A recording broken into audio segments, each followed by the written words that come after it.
Perkenalkan, nama saya Puan Maharani Ardianti dari Prodi S1 Administrasi Rumah Sakit semester 4 dengan NIM 22020700116.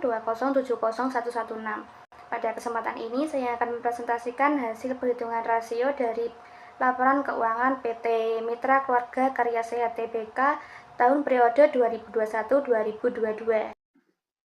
Rasio likuiditas 1. Kurang rasio atau rasio lancar. Hasil perhitungan di tahun 2021 menghasilkan 4,19 dan di tahun 2022 mendapat hasil 3,83. Sehingga dapat disimpulkan PT Mika Tbk mengalami penurunan sebesar 9,3%.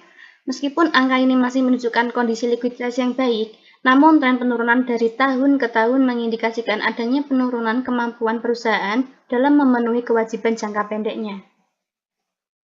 2. Quick ratio atau rasio sangat lancar. Hasil perhitungan di tahun 2021 menghasilkan 4,11 dan di tahun 2022 mendapatkan hasil 3,72, sehingga dapat disimpulkan PT Mika Tbk mengalami penurunan sebesar 10,4%.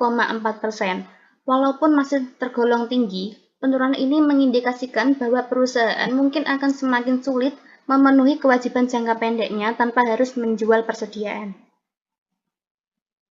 3. Cash ratio. Hasil perhitungan di tahun 2021 menghasilkan 1,68 dan di tahun 2022 mendapatkan hasil 1,07. Sehingga dapat disimpulkan PT Mika Tbk mengalami penurunan sebesar 5,7%. Pada proporsi kas yang tersedia untuk membayar utang jangka pendek mengindikasikan bahwa kemampuan perusahaan untuk menghadapi situasi darurat keuangan mungkin berkurang. Rasio leverage. 1. Debt to ratio atau DAR. Hasil perhitungan di tahun 2021 menghasilkan 0,13 dan di tahun 2022 mendapatkan hasil 0,11. Sehingga dapat disimpulkan PT Mika Tbk menunjukkan bahwa perusahaan mengurangi utangnya sebesar 18% pada tahun 2022, yang berarti mereka lebih stabil secara finansial dan memiliki risiko utang yang lebih rendah. 2. Debt to equity ratio.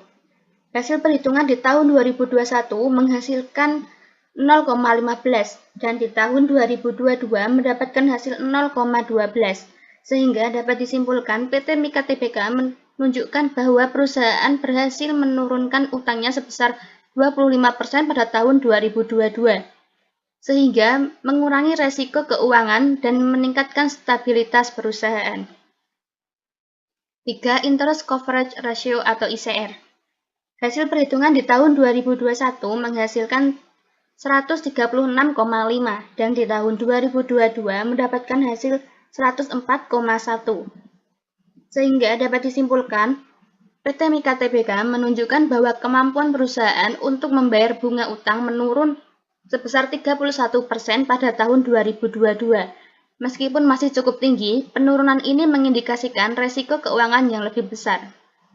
4. Long term debt to equity ratio. Hasil perhitungan di tahun 2021 menghasilkan 0,029 dan di tahun 2022 mendapatkan hasil 0,021. Sehingga dapat disimpulkan PT Mika Tbk menunjukkan bahwa perusahaan berhasil mengurangi utang jangka panjangnya sebesar 38% pada tahun 2022, sehingga mengurangi risiko keuangan dan meningkatkan stabilitas perusahaan. Rasio profitabilitas. 1. Gross profit margin.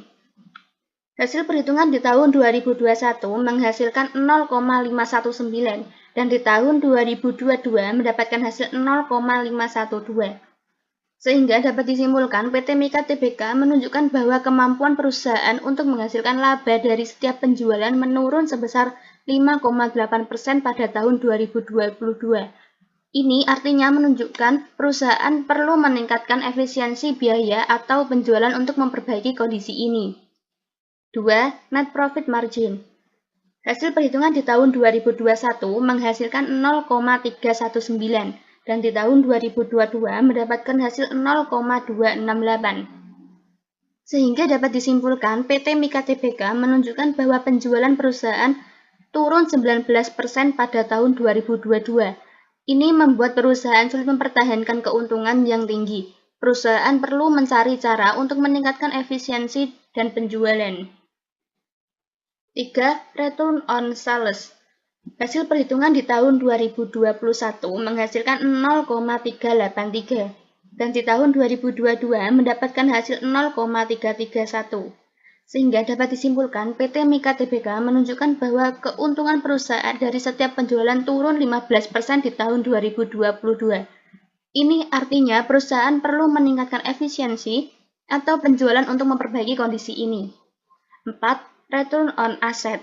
Hasil perhitungan di tahun 2021 menghasilkan 0,20 dan di tahun 2022 mendapatkan hasil 0,15.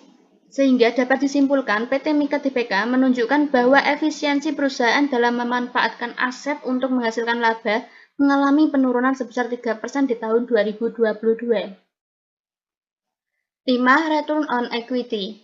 Hasil perhitungan di tahun 2021 menghasilkan 0,23 dan di tahun 2022 mendapatkan hasil 0,17. Sehingga dapat disimpulkan PT Mika Tbk menunjukkan bahwa kemampuan perusahaan untuk menghasilkan keuntungan dari modal sendiri turun drastis sebesar 35% di tahun 2022. Rasio aktivitas. 1. Perputaran persediaan. Hasil perhitungan di tahun 2021 menghasilkan 64,9 dan di tahun 2022 mendapatkan hasil 64,7.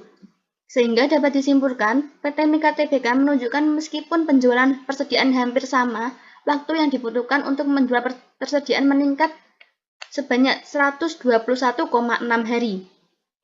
Ini menandakan bahwa perusahaan perlu meningkatkan efisiensi pengelolaan persediaan. 2. Perputaran piutang. Hasil perhitungan di tahun 2021 menghasilkan 16,8 dan di tahun 2022 mendapatkan hasil 9,4.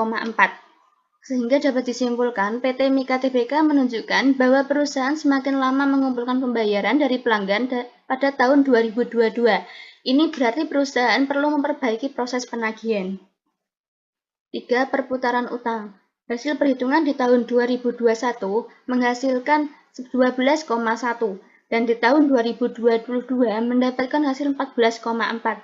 Sehingga dapat disimpulkan PT Mika Tbk menunjukkan bahwa peningkatan pembayaran utang kepada pemasok sehingga perusahaan semakin cepat dalam membayar utang kepada pemasok. Ini berdampak positif pada arus kas perusahaan.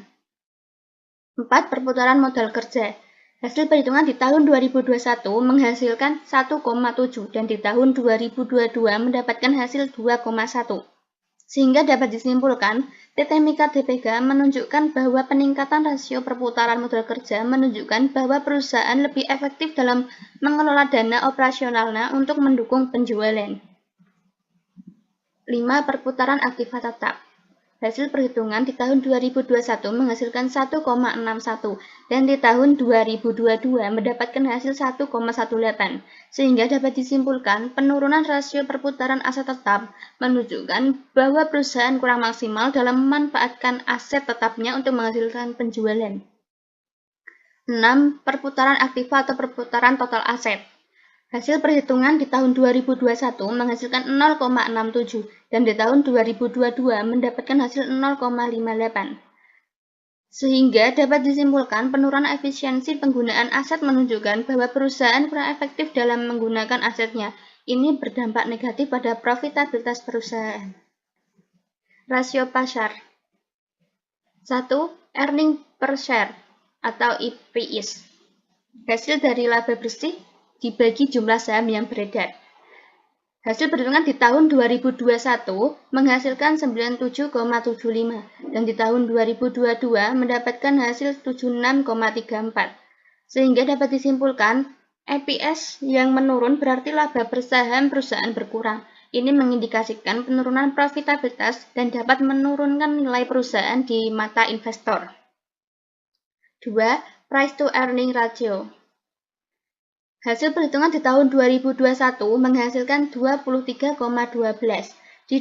dan di tahun 2022 mendapatkan hasil 41,78 sehingga dapat disimpulkan harga saham relatif terhadap laba peningkatan ini berarti harga saham perusahaan menjadi lebih mahal relatif terhadap laba yang dihasilkan. Hal ini bisa berarti investor mengharapkan pertumbuhan laba yang lebih tinggi di masa depan atau investor menilai prospek perusahaan yang lebih baik. Kesimpulan, PT Mika Tbk menghadapi tantangan dalam menjaga likuiditas dan profitabilitas.